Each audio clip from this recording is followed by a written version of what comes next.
ukážem vám, čo nám teraz prišlo. Taký trošku väčší nákup, lebo som už pre malého nič nemala. A chcela som nejaké zase nové veci vyskúšať. Ovsené vločky z klíčky bez lepku som kúpila 3. Pomeliem a robím z toho kaše, chutí nám obidvom. Múky som chcela vyskúšať, či nejaké nové. Tu je kokosová, mandlová, sojová, pohánková. Pohánkovú sme už tučíme mali a to bola fajná. Cízrnová.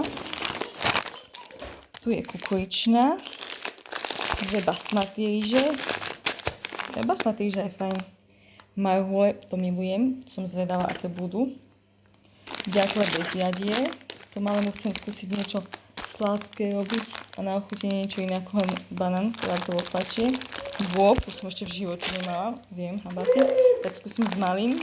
Červenú šošovicu, tá by mala byť lepšia ako normálne, akože taká ľahšia na rúško pre deti, tak, ale tu používame. Čírok, ten som tiež ešte nemala. Cestoviny som zobrala, akože neviem, ako to je možné, ale my sme bez cestovín. Len tú kukuričnú, o ktorej som si všimla, že doma už mám takú. Možno to nešmakovala, tak uvidíme, dáme si s tatom.